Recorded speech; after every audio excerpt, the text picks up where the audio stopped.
Hello ಮಕ್ಕಳೇ, ಎಲ್ಲರೂ ಹೇಗಿದ್ದೀರಾ? ಎಲ್ಲ ಚೆನ್ನಾಗಿದ್ದೀರಾ ಅಲ್ವಾ? ಹೆಂಗಿತ್ತು ನಿಮ್ಮ ದಸರಾ ಹಾಲಿಡೇಸ್? ಎಲ್ಲ ಫುಲ್ ಸಕ್ಕತ್ತಾಗಿ ಎಂಜಾಯ್ ಮಾಡಿದ್ರಿ ಅಂತ ಅನ್ಸುತ್ತೆ. ಓಕೆ, ನಿಮಗೆ ಮಿಡ್ ಟರ್ಮ್ ಎಕ್ಸಾಮ್ ಆದ ತಕ್ಷಣನೇ ದಸರಾ ಹಾಲಿಡೇ ಸಿಕ್ತು, ಒಂದು ಶಾರ್ಟ್ ರಿಲ್ಯಾಕ್ಸೇಷನ್ ಸಿಕ್ಕಿದೆ. ಮತ್ತೆ ಇವಾಗ ಏನು ಮಾಡ್ಬೇಕು, ನೀವು ರೀಸ್ಟಾರ್ಟ್ ಮಾಡಬೇಕು. ಯಾಕಂದರೆ ಮತ್ತೆ ಇನ್ನೇನು ಸ್ವಲ್ಪ ದಿನದಲ್ಲಿ ನಿಮ್ಮ ಬೋರ್ಡ್ ಎಕ್ಸಾಮಿನೇಷನ್ಸ್ ಹತ್ತಿರದಲ್ಲೇ ಇದೆ, ಅಂದರೆ ಸ್ವಲ್ಪ ಮಂತಲ್ಲಿ. ಅದಕ್ಕೆ ಏನು ಮಾಡಬೇಕು, ಮತ್ತೆ ಪ್ರಿಪ್ರೇಷನ್ನ ಸ್ಟಾರ್ಟ್ ಮಾಡೋಣ. ಓಕೆನಾ? ಹಾಗಾದರೆ ಇವಾಗ ನಾವೇನು ಮಾಡೋಣ ಇವತ್ತು ಅಂತಂದರೆ ವೃತ್ತಗಳ ಬಗ್ಗೆ ನೋಡೋಣ. ಏನಿದು ಪ್ರತಿ ಸತಿ ಮ್ಯಾಮು ಇಂಗ್ಲೀಷಲ್ಲಿ ಹೇಳ್ತಾ ಇದ್ರು, ಈ ಸತಿ ಕನ್ನಡದಲ್ಲಿ ಹೇಳ್ತಾ ಇದ್ದಾರೆ. ಹೌದು, ಕನ್ನಡ ಮೀಡಿಯಂ ಸ್ಟೂಡೆಂಟ್ಸಿಗೆ ವೀಡಿಯೋಸ್ ಬೇಕು ಅಂತ ರಿಕ್ವೈರ್ಮೆಂಟ್ ಇತ್ತು, ಹಾಗೆ ಇವಾಗ ಸ್ಟಾರ್ಟ್ ಮಾಡ್ತಾ ಇದ್ದೀವಿ. ನಿಮ್ಗೆ ಯಾವ್ದಾದ್ರು ಬೇರೆ ಲೆಸನ್ ಅಥವಾ ಬೇರೆ ಟಾಪಿಕ್ ಮೇಲೆ ವೀಡಿಯೋಸ್ ಬೇಕು ಅಂತಂದ್ರು ಹೇಳಿ, ಅದನ್ನು ನಾವೇನು ಮಾಡ್ತೀವಿ ಅಂದರೆ ವೀಡಿಯೋಸ್ ಮಾಡಿಬಿಟ್ಟು ಅಪ್ಲೋಡ್ ಮಾಡ್ತೀವಿ. ಓಕೆನಾ? ಹಾಗಾದರೆ ಇವತ್ತು ಸ್ಟಾರ್ಟ್ ಮಾಡೋಣ ವೃತ್ತಗಳನ್ನು. ನಾನು ಯಾವಾಗಲೂ ಹೇಳ್ತಾ ಇರ್ತೀನಿ, ಯಾವುದಾದ್ರೂ ಒಂದು ಟಾಪಿಕ್ ಅಥವಾ ಚಾಪ್ಟರ್ನ ಕಲಿಬೇಕಾದ್ರೆ ಯಾಕೆ ಅದನ್ನು ಕಲಿತಾ ಇದ್ದೀವಿ ಅನ್ನೋದು ಮೋಸ್ಟ್ ಇಂಪಾರ್ಟೆಂಟ್ ಅಂತ. ಹಾಗಾದರೆ ಇವಾಗ ನಿಮಗೆ ಗೊತ್ತು, ಆಲ್ರೆಡಿ ಒಂದಿಷ್ಟು ಇಮೇಜಸ್ ಹಾಕಿದ್ದೀವಿ ನಾವು ಡೈಲಿ ಲೈಫಲ್ಲಿ ಎಲ್ಲೆಲ್ಲಿ ನಾವು ವೃತ್ತಗಳನ್ನು ಯೂಸ್ ಮಾಡ್ತಾ ಇದ್ದೀವಿ ಅಂತ. ಅದೇ ರೀತಿ ಅಪ್ಲಿಕೇಶನ್ಸ್ ಏನು ಅಂತ ನಾವು ನೋಡ್ತಾ ಹೋಗೋಣ. ಹಾಗಾದರೆ ಫಸ್ಟ್ ಇವಾಗ ಏನು ಬಾಲ್ ಆಗಿರ್ಬೋದು, ಗಡಿಯಾರ ಆಗಿರ್ಬೋದು, ಡೋನಟ್, ಪಿಜ್ಜಾ, ಇದೆಲ್ಲದನ್ನು ಹಾಕಿದ್ವಿ. ಎಲ್ಲದು ಏನಾಗಿದೆ ಇಲ್ಲಿ? ವೃತ್ತಾಕಾರದಲ್ಲೇ ಇದೆ. ಹೌದಾ? ಅದೇ ರೀತಿ ನಾವಿರುವಂತಹ ಭೂಮಿ ಕೂಡ ಏನಿದೆ?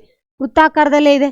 ಅದಿರುವಂಥ ಸೌರಮಂಡಲದಲ್ಲಿರುವ ಎಲ್ಲ ಗ್ರಹ ಆಗಿರ್ಬೋದು, ಸೂರ್ಯ, ಚಂದ್ರ, ಎಲ್ಲದು ಏನಿದೆ? ವೃತ್ತಾಕಾರದಲ್ಲಿದೆ.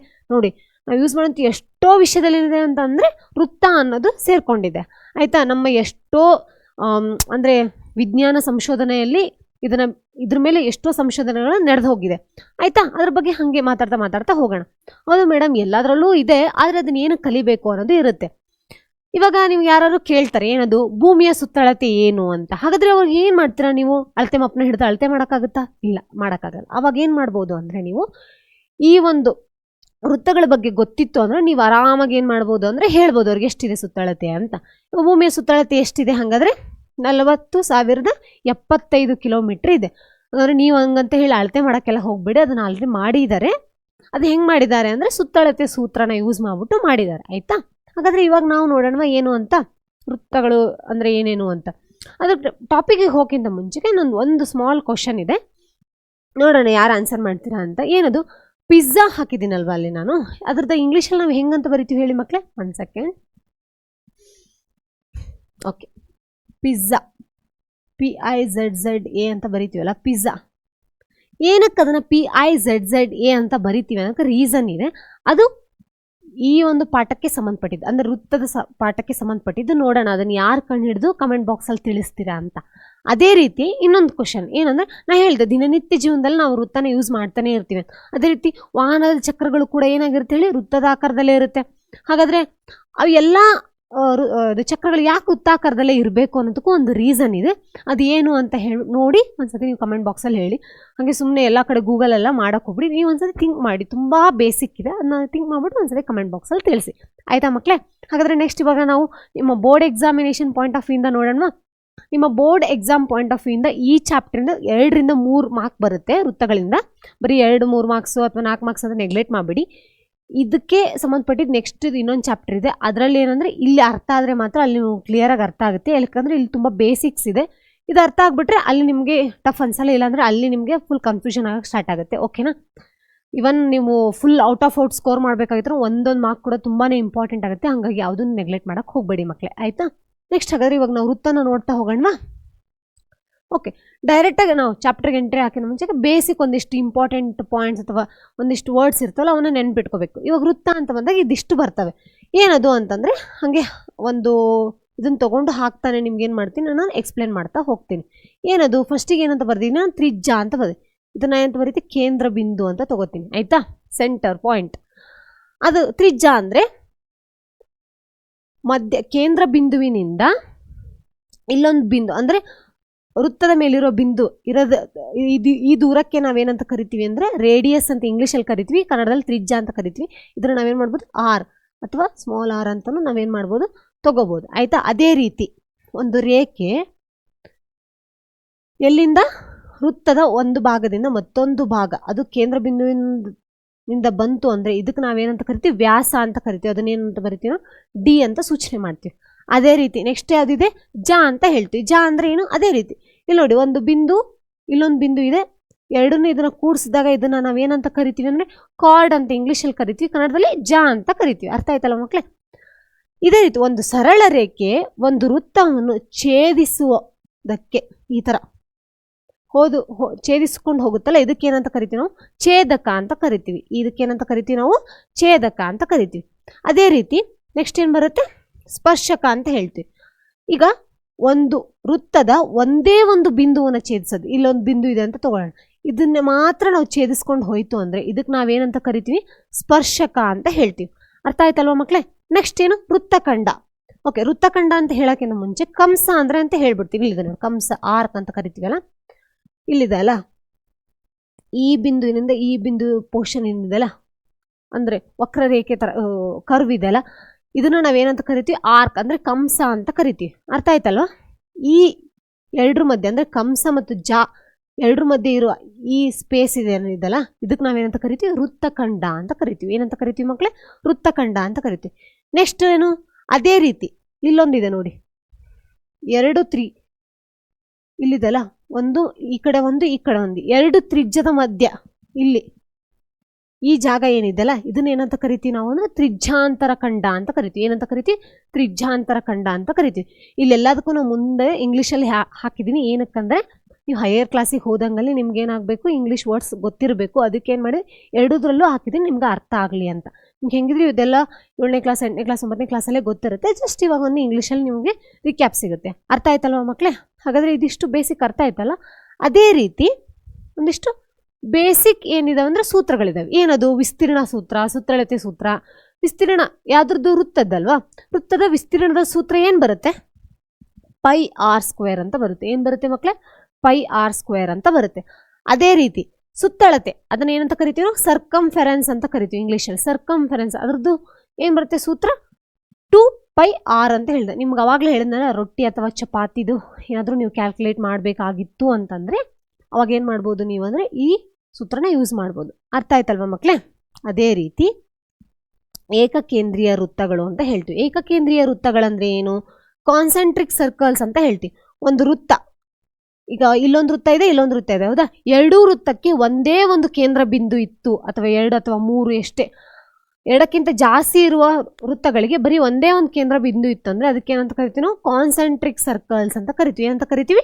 ಕಾನ್ಸೆಂಟ್ರಿಕ್ ಸರ್ಕಲ್ಸ್ ಅಂದರೆ ಏಕಕೇಂದ್ರೀಯ ವೃತ್ತಗಳು ಅಂತ ಕರಿತೀವಿ ಕನ್ನಡದಲ್ಲಿ. ಆಯ್ತಾ? ಅದೇ ರೀತಿ ಅರ್ಧವೃತ್ತದ ಪರಿಧಿ ಅಂತ ಕರಿತಿರಲ್ಲ, ಅದಕ್ಕೆ ಇಂಗ್ಲೀಷಲ್ಲಿ ಪೆರಿಮೀಟರ್ ಆಫ್ ಸೆಮಿ ಸರ್ಕಲ್ ಅಂತ ಹೇಳ್ತೀವಿ. ನಾವು ಏನಂತ ಹೇಳ್ತೀವಿ? ಪೆರಿಮೀಟರ್ ಆಫ್ ಸೆಮಿ ಸರ್ಕಲ್ ಅಂತ ಹೇಳ್ತೀವಿ. ಇದಿಷ್ಟು ನೋಡ್ಕೊಳ್ಳಿ ಮಕ್ಕಳೇ.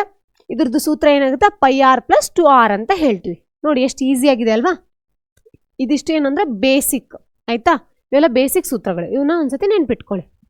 ಅದೇ ರೀತಿ ಇಲ್ಲಿ ನೋಡಿ, ಒಂದು ಸುಮ್ಮನೆ ಹಾಕಿದ್ದೀನಿ, ಏನಕ್ಕಂದ್ರೆ ಅಲ್ಲಿ ನಿಮ್ಗೆ ಇಂಗ್ಲೀಷಲ್ಲಿ ಹಾಕಿದ್ನಲ್ಲ, ಅದು ಜಸ್ಟ್ ನೆನಪಿದೇನೋ ಇಲ್ಲೋ ಅಂತ. ಹಾಗೆ ಈಗ ನೋಡಿ, ಟ್ಯಾಂಜೆಂಟ್ ಅಂದರೆ ಏನಂತ ಕರಿತೀವಿ ನಾವು? ಸ್ಪರ್ಶಕ ಅಂತ ಹೇಳಿದೆ. ಸಿಗಮೆಂಟ್ ಅಂದರೆ ಏನಂತ ಕರಿತೀವಿ ನಾವು ಅಂತ ಹೇಳಿದ್ದೆ ನಾನು. ಸೆಗ್ಮೆಂಟ್ ಅಂದರೆ ಏನಂತ ಕರಿತೀವಿ ನಾವು ಅಂತ ಹೇಳಿದ್ದೆ ನಾನು. ವೃತ್ತಖಂಡ ಅಂತ ಹೇಳಿದ್ದೆ, ಹೌದಾ? ಕಾರ್ಡ್ ಅಂದರೆ ಜಾ ಅಂತ ಕರಿತೀವಿ. ಡಯಾಮೀಟರ್ ಅಂತಂದ್ರೆ ಏನಂತ ಕರಿತೀವಿ ನಾವು? ವ್ಯಾಸ ಅಂತ ಕರಿತೀವಿ. ಆರ್ಕ್ ಅಂದರೆ ಕಂಸ ಅಂತ ಕರಿತೀವಿ. ಸೆಂಟರ್ ಅಂದರೆ ಏನು? ಕೇಂದ್ರ ಬಿಂದು ಅಂತ ಹೇಳ್ತೀವಿ. ಸಿಕೆಂಟ್ ಅಂತಂದ್ರೆ ಏನಂತ ಹೇಳ್ತೀವಿ ನಾವು? ಛೇದಕ ಅಂತ ಹೇಳ್ತೀವಿ. ಇದಿಷ್ಟನ್ನು ಏನು ಮಾಡ್ಕೊಂಡು ನೆನಪಿಟ್ಕೋಬೇಕು ನೀವು. ಆಯ್ತಾ? ಇನ್ಯಾವುದಕ್ಕೆ ಕಾರಣಕ್ಕೂ ಮರೆಯಕ್ಕೆ ಹೋಗ್ಬೇಡಿ. ನೆಕ್ಸ್ಟ್ ಏನು ಬರುತ್ತೆ ಹಾಗಂದ್ರೆ, ಇವಾಗ ಆ್ಯಕ್ಚುಯಲ್ ನಾವಿವಾಗೇನೋ ಪಾಠದ ವಿಚಾರಕ್ಕೆ ಹೋಗೋಣ. ಏನದು ಫಸ್ಟ್ನೇದು? ಒಂದು ವೃತ್ತದ ಸ್ಪರ್ಶಕ ಅಂದರೆ ಟ್ಯಾಂಜೆಂಟ್ ಟು ಅ ಸರ್ಕಲ್ ಅಂತ ಹೇಳಿದ್ವಿ ಅಂತಂದರೆ, ಅದನ್ನು ಯಾವಾಗ ಆ ಥರ ಹೇಳ್ತೀವಿ ಅಂದರೆ, ವೃತ್ತವನ್ನು ಒಂದೇ ಒಂದು ಬಿಂದುವಿನಲ್ಲಿ ಛೇದಿಸುವ ರೇಖೆಯನ್ನು ನಾವೇನಂತ ಕರಿತೀವಿ? ಸ್ಪರ್ಶಕ ಅಂತ ಕರಿತೀವಿ. ಏನಂತ ಕರಿತೀವಿ? ಸ್ಪರ್ಶಕ ಅಂತ ಕರಿತೀವಿ. ಎಲ್ಲಿ? ಈಗ ಅವಾಗಲೇ ನಾನು ಹಾಕಿದ್ನಲ್ಲ, ಇಲ್ಲಿ ನೋಡಿ, ಇಲ್ಲಿ ಹಾಕ್ತೀನಿ ಒಂದು ವೃತ್ತ ಹಾಕಿದೆ. ಇವಾಗ ನೋಡಿ, ಇಲ್ಲಿ ಹಾಕಿದ್ದೀನಿ ಒಂದು ವೃತ್ತ, ಹೌದಾ? ಇದಕ್ಕೆ ನಾನು ಏನು ಮಾಡ್ತೀನಿ? ಬರೀ ಒಂದೇ ಒಂದು ಬಿಂದು ಅಂತ ಹೇಳಿದಾರೆ, ಹೌದಾ? ಒಂದೇ ಒಂದು ಬಿಂದು, ಹಿಂಗೆ ಒಂದೇ ಒಂದು ಬಿಂದುವಿನಲ್ಲಿ ಛೇದಿಸುವುದಕ್ಕೆ ಇದಕ್ಕೆ ಏನಂತ ಕರಿತೀವಿ ನಾವು? ಸ್ಪರ್ಶಕ ಅಂತ ಕರೆದ್ವಿ, ಹೌದಾ? ಹಾಗಾದರೆ ಇದರಲ್ಲಿ ಕೂಡ ಒಂದು 3 ಪಾಯಿಂಟ್ಸ್ ಇದಾವೆ. ಏನದು ಅಂದರೆ, ಒಂದು ವೃತ್ತಕ್ಕೆ ಅಸಂಖ್ಯಾತ ಸ್ಪರ್ಶಕಗಳನ್ನು ಹಾಕ್ಬೋದು. ಹೆಂಗದು? ಈಗ ನೋಡಿ, ಇಲ್ಲೊಂದು ಹಾಕ್ನಾ, ನಾ ಇಮಿಡಿಯೇಟ್ ಇಲ್ಲೊಂದು ಹಾಕ್ತೀನಿ, ಇಲ್ಲೊಂದು ಹಾಕ್ತೀನಿ, ಇಲ್ಲ ಒಂದು ನಿಮಿಷ ಹಾಕ್ಬೇಕಾದ್ರೆ ಸ್ವಲ್ಪ ಹೆಚ್ಚು ಕಮ್ಮಿ ಆಗುತ್ತೆ, ನೋಡ್ಕೊಳ್ಳಿ ಮಕ್ಕಳು. ಆಯ್ತಾ? ಇಲ್ಲೊಂದು ಹಾಕ್ತೀನಿ, ಇಲ್ಲೊಂದು ಹಾಕ್ತೀನಿ, ಆಮೇಲೆ ಇಲ್ಲೊಂದು ಹಾಕ್ತೀನಿ. ಈ ಥರ ಒಂದೇ ಒಂದು ಬಿಂದುವಿನಲ್ಲಿ ಏನಾಗಬೇಕು? ಸ್ಪರ್ಶ ಆಗಂಗೆ ಒಂದು ವೃತ್ತಕ್ಕೆ ಎಷ್ಟು ಬೇಕಾದರೂ ಹಾಕ್ಬೋದು. ಅಸಂಖ್ಯಾತ ಸ್ಪರ್ಶಕಗಳನ್ನು ಏನು ಹಾಕ್ಬೋದು? ಹಾಕ್ಬೋದು. ಇದು ಫಸ್ಟ್ ಪಾಯಿಂಟ್. ಆಯಿತಾ? ಸೆಕೆಂಡ್ ಪಾಯಿಂಟ್ ಏನು ಹಂಗಂದ್ರೆ, ಇಲ್ಲಿ ನೋಡಿ, ಅದೇ ರೀತಿ ಒಂದು ವೃತ್ತಕ್ಕೆ ಒಂದು ವೃತ್ತ ಅಂದ್ರೆ ಏನು, ಅದಕ್ಕೆ ಅಂತ ಬಿಂದುವಿನ ಗಣ ಅಂತ ಕರಿತೀವಿ ನಾವು, ಹೌದಾ? ಈ ತರ dot dot dot dot dot dot dot ಇಟ್ಟಿಟ್ಟು ಏನಾಗಿದೆ, ಒಂದು ವೃತ್ತ ಆಗಿದೆ, ಹೌದಾ? ಆ ವೃತ್ತದಲ್ಲಿ ಒಂದು ಬಿಂದು, ಆದರೆ ಈ ಬಿಂದು ಇತ್ತು ಅಂತ ಇಟ್ಕೊಳ್ಳಿ. ಆ ಒಂದು ಬಿಂದುವಿಗೆ ಬರೀ ಒಂದೇ ಒಂದು ಛೇದಕನ ಹಾಕಕ್ಕಾಗದು. ಎಷ್ಟು ಹಾಕಕ್ಕಾಗತ್ತೆ? ಒಂದೇ ಒಂದು ಛೇದಕನ ಹಾಕಕ್ಕಾಗತ್ತೆ, ಆಯ್ತಾ? ಒಂದು ವೃತ್ತಕ್ಕೆ ಅಸಂಖ್ಯಾತ ಏನು ಹಾಕ್ಬೋದು ನಾವು, ಛೇದಕಗಳನ್ನು ಹಾಕಿದ್ರೆ ಒಂದು ವೃತ್ತದ ಬಿಂದುವಿಗೆ ಏನು ಮಾಡ್ಬೋದು ಅಂದರೆ ಒಂದೇ ಒಂದು ಛೇದಕನ ಹಾಕಕ್ಕಾಗೋದು, ಒಂದೇ ಒಂದು ಸ್ಪರ್ಶಕನ ಏನು ಮಾಡ್ಬೋದು, ಹಾಕಕ್ಕಾಗೋದು ಅಂತ ಹೇಳ್ತೀವಿ ನಾವು. ಅದೇ ರೀತಿ ಇನ್ನೊಂದು ಮೂರನೇದು ಇಲ್ಲಿದೆ ನೋಡಿ, ಇಲ್ಲಿದೆ ಅಲ್ವಾ?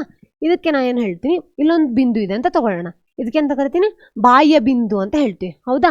ಬಾಹ್ಯ ಬಿಂದು ಇಲ್ಲಿಂದ ಒಂದು ವೃತ್ತಕ್ಕೆ, ಒಂದು ನಿಮಿಷ, ಒಂದು ವೃತ್ತಕ್ಕೆ ನಾವೆಷ್ಟು ಹಾಕ್ಬೋದು ಅಂದರೆ ಬರೀ ಎರಡು ಸ್ಪರ್ಶಕಗಳನ್ನು ಹಾಕ್ಬೋದು. ಅಂದರೆ ಬಾಹ್ಯ ಬಿಂದುವಿನಿಂದ ಒಂದು ವೃತ್ತಕ್ಕೆ ಎಷ್ಟು ಹಾಕ್ಬೋದು, ಬರೀ ಎರಡು ಸ್ಪರ್ಶಕಗಳನ್ನು ಹಾಕ್ಬೋದು. ಫಸ್ಟ್ನೇದು ಏನಂತ ಹೇಳಿದ್ರೆ, ಒಂದು ವೃತ್ತಕ್ಕೆ ಅಸಂಖ್ಯಾತಕ ಸ್ಪರ್ಶಗಳನ್ನು ಹಾಕ್ಬೋದು. ಎರಡನೇದೇನು, ಒಂದು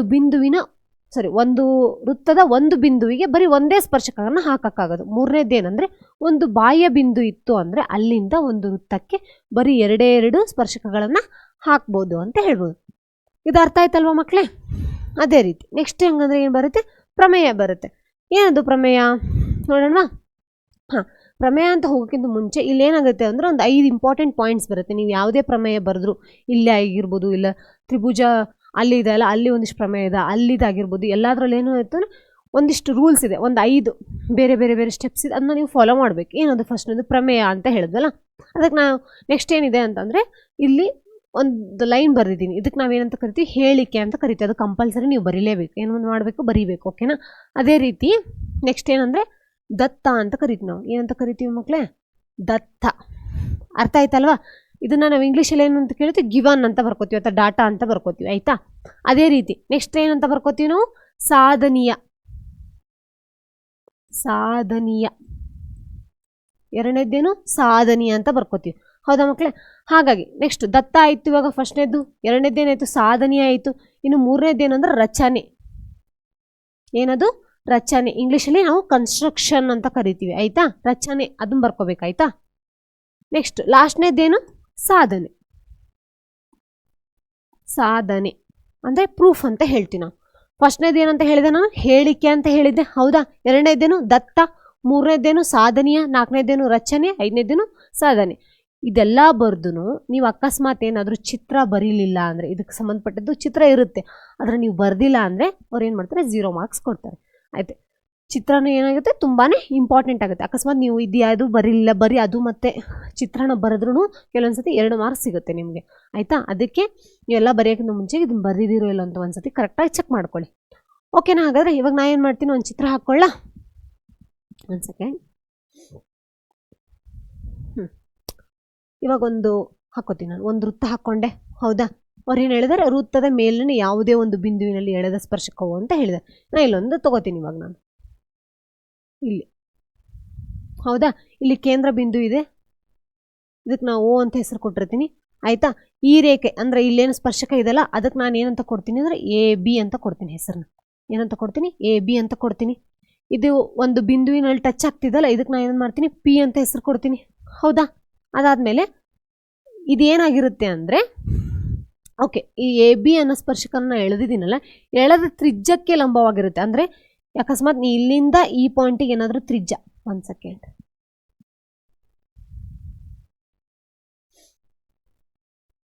ಇಲ್ಲಿಂದ ಇಲ್ಲಿಗೆ ಏನಾದರೂ ಒಂದು ತ್ರಿಜ್ಯನ ತಗೊಂಡ್ರೆ ಅದೇನಾಗಿರುತ್ತೆ ಅಂದರೆ ABಗೆ ಲಂಬವಾಗಿರುತ್ತೆ ಅಂತ ಹೇಳ್ತಾರೆ. ಹಾಗಾದರೆ ಇದನ್ನ ಏನು ಮಾಡ್ಬೇಕು, ನಾವು ನೋಡಬೇಕು, ಓಕೆನಾ? ದತ್ತ ಅಂದರೆ ಏನಂತ ಬರ್ಕೋಬೇಕು, ಅಲ್ಲೇನು ಕೊಟ್ಟಿರ್ತಾರಲ್ಲ ಅದನ್ನೇ ಶಾರ್ಟ್ಕಟ್ ಫಾರ್ಮಲ್ಲಿ ಬರ್ಕೋಬೇಕು. ಈಗ ನಾ ಹೆಸರು ಏನಂತ ತಗೊಂಡೆ ಅದನ್ನೆಲ್ಲ, ಏನದು, ಚಿತ್ರದಲ್ಲಿರುವ ಓ ಬಿಂದು, ಹೌದಾ? AB ಎಂಬ ಸ್ಪರ್ಶಕವು P ಬಿಂದುವಿನಲ್ಲಿ ಏನಾಗಿದೆ ಹೇಳಿ, ವೃತ್ತಕ್ಕೆ ಏನಾಗಿದೆ, ಛೇದವಾಗಿದೆ, ಅದನ್ನು ಬರ್ಕೋಬೇಕು, ಆಯಿತಾ? ಇದನ್ನಿಷ್ಟೂ ನಾವೇನು ಮಾಡ್ಕೋಬೇಕು, ಇಲ್ಲಿ ಬರ್ಕೋಬೇಕು, ಆಯಿತಾ? ನೆಕ್ಸ್ಟ್ ಏನಾಗುತ್ತೆ, ಸಾಧನೀಯ. ಏನು ಮಾಡ್ಬೇಕು ನಾವು, ಸಾಧನೀಯ ಏನು ತೋರಿಸ್ಬೇಕು ಅಂತಂದರೆ, ಇಲ್ಲಿ ನೋಡಿ ಏನಂತ ಕೇಳಿದ್ರು, OP ABಗೆ ಏನಾಗಿರುತ್ತೆ ಅಂತ ಹೇಳಿದ್ರು, ಲಂಬವಾಗಿರುತ್ತೆ ಅಂತ ಹೇಳಿದ್ರಲ್ಲ, ಅದನ್ನೇ ಬರ್ಕೋತೀನಿ. ABಗೆ ಏನಾಗಿರುತ್ತೆ, OP ಲಂಬವಾಗಿರುತ್ತೆ ಅಂತ ಹೇಳಿದ್ರು, ಅದನ್ನೇ ಬರ್ಕೋತೀನಿ, ಹೌದಾ? ಸಾಧನೀಯ. ರಚನೆ ಏನು ರಚನೆ ಏನಿಲ್ಲಿ ಇಲ್ಲಿ ತಗೋತೀನಿ ನೋಡಿ ನಾನು,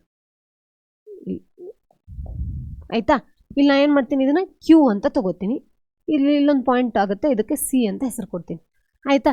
ಇದನ್ನೇನಂತ ಹೇಳ್ಬೋದು, ಎ ಬಿಗೆ ಒಂದು ರೇಖೆಯನ್ನು, ಒಂದು ಬಿಂದುವನ್ನು ಹೇಳ್ಕೊಂಡಾಗ ಎಲ್ಲಿಂದ ಓ ಬಿಂದುವಿನಿಂದ ಒಂದು ರೇಖೆಯನ್ನು ತಗೊಂಡಾಗ ನಾವು ಅದನ್ನೇನಂತ ಹೇಳ್ತೀವಿ, ನಾವು ಆ ರೇಖೆಯನ್ನು ಓ ಕ್ಯೂ ಅಂತ ಓ ಕ್ಯೂ ಅಂತ ಹೇಳ್ತೀವಿ. ಅದನ್ನೇನು ಮಾಡಬೇಕು, ಜೋಡಣೆ ಮಾಡಬೇಕು ಅಂತ ಹೇಳಿದ್ವಿ. ಇದನ್ನು ನಾವೇನು ಮಾಡ್ಕೋಬೇಕು, ರಚನೆಯಲ್ಲಿ ಬರ್ಕೋಬೇಕು, ಆಯಿತಾ. ನೆಕ್ಸ್ಟ್ ಏನು ಮಾಡಬೇಕು, ಸಾಧನೆ ಅಂತ ಹೇಳಿದ್ದಾರೆ. ಸಾಧನೆ ಅಂದರೆ ಏನು, ಪ್ರೂಫ್.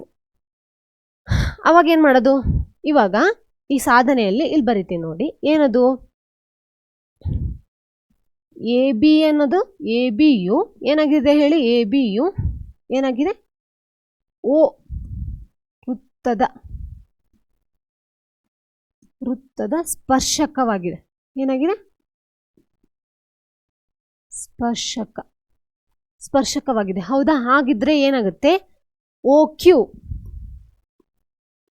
ಕ್ಯೂ ಏನಾಗಿರುತ್ತೆ ಹೇಳಿ, ಓ ಸಿಗಿಂತ ದೊಡ್ಡದಾಗಿದೆ, ಹೌದಾ. ನೋಡಿ, ಓ ಕ್ಯೂ ಏನಾಗಿದೆ, ಓ ಸಿಗಿಂತ ಏನಾಗಿದೆ, ದೊಡ್ಡದಾಗಿದೆ. ಹಾಗಿದ್ಮೇಲೆ ಸೇಮ್ ಇಲ್ಲಿ ನೋಡಿ, O C is equal to O P ಅಂತ ಹೇಳ್ಬೋದು, ಹೌದಾ. ಓ ಸಿ ಓ ಪಿಗೆ ಸಮವಾಗಿದೆ, ಹೌದಾ ಮಕ್ಕಳೇ. ನೋಡಿ, ಯಾಕೆ ಅಂದರೆ ಇಲ್ಲಿಂದ ಇಲ್ಲಿಗೆ ಬರೋ ತ್ರಿಜ್ಯನು ಇಲ್ಲಿಗಿರೋ ತ್ರಿಜ್ಯನು ಎಲ್ಲ ಸಮನಾಗಿರುತ್ತೆ, ಹೌದಾ. ಹಾಗಾದ್ರೆ ಏನಾಗುತ್ತೆ, ಓ ಸಿ ಓ ಪಿಗೆ ಸಮವಾಗಿದೆ, ಹೌದಾ. ಹಾಗಾದ್ಮೇಲೆ ಏನಾಗುತ್ತೆ, ಅದರಿಂದ ಏನಾಗುತ್ತೆ ಹೇಳಿ, ಓ ಕ್ಯೂ ಏನಾಗುತ್ತೆ, ಓ ಪಿಗಿಂತ ಏನಾಯಿತು, ಚಿಕ್ಕದಾಯಿತು, ಹೌದಾ. ಹಾಗಾದ್ಮೇಲೆ ಏನಾಗುತ್ತೆ ಹೇಳಿ, ಅಲ್ಲಿ ಹಾಗಂದ್ರೆ ಏನಾಗುತ್ತೆ, ಅದರಿಂದ ಏನಾಗುತ್ತೆ ಹೇಳಿ, ಎ ಬಿ, ಒಂದು ನಿಮಿಷ, ಎ ಬಿ ಯಾವುದಕ್ಕೆ ಲಂಬವಾಗಿದೆ ಹೇಳಿ ಮಕ್ಕಳೇ, ನೋಡೋಣ. ಓ ಪಿಗೆ, ಓ ಪಿ ಏನಾಗಿದೆ, ಎ ಬಿಗೆ ಏನಾಗಿದೆ, ಲಂಬವಾಗಿದೆ ಅಂತ ಹೇಳ್ಬೋದು ನಾವು, ಹೌದಲ್ವಾ. ನೋಡಿ, ಇಷ್ಟೇ ಸಿಂಪಲ್. ಅಲ್ಲಿ ಬರೆಯೋಕ್ಕೆ ಜಾಸ್ತಿ ಸ್ಪೇಸ್ ಇಲ್ಲ ಅಂತ ಬರ್ದಿಲ್ಲ ನಾನು. ಇಲ್ಲಿ ನೋಡಿ, ನೆಕ್ಸ್ಟ್ ಫಸ್ಟಿಗೆ ಒಂದು ಬರ್ದೇ ಹಾಕಿದ್ದೀನಿ. ಏನದು, ಫಸ್ಟಿಗೆ ನಾವು ದತ್ತ ಅಂದರೆ ಗಿವನ್ ಅಂತ ಹೇಳಿದ್ವಿ, ಅದನ್ನೇ ಬರ್ಕೋಬೇಕು. ಈ ಚಿತ್ರದಲ್ಲಿ ಏನಿದೆ, ಓ ಕೇಂದ್ರವಿರುವ ವೃತ್ತಕ್ಕೆ ಎ ಬಿಯಲ್ಲಿ ಎಳೆದ ಸ್ಪರ್ಶಕ ಓ ಪಿ ಯು ಪಿಯಲ್ಲಿ ಎಳೆದ ತ್ರಿಜ್ಯವಾಗಿರುತ್ತೆ ಅಂತ ಹೇಳಿದೆ. ಸಾಧನೀಯ ಅಂದರೆ ಟು ಪ್ರೂವ್ ಏನು ಮಾಡ್ಕೋಬೇಕು, ಎ ಬಿ ಓ ಪಿ ಏನಾಗಿದೆ, ಎ ಬಿಗೆ ಪರ್ಪೆಂಡಿಕ್ಯುಲರ್ ಅಂದರೆ ಲಂಬವಾಗಿದೆ ಅಂತ ಹೇಳಿದೆ, ಹೌದಾ. ರಚನೆಯಲ್ಲಿ ಏನು ಮಾಡಿದೆ, ಎ ಬಿಯ ಮೇಲೆ ಏನು ಮಾಡಿರಬೇಕು, ಒಂದು ಕ್ಯೂ, ಒಂದು ಸೆಕೆಂಡ್,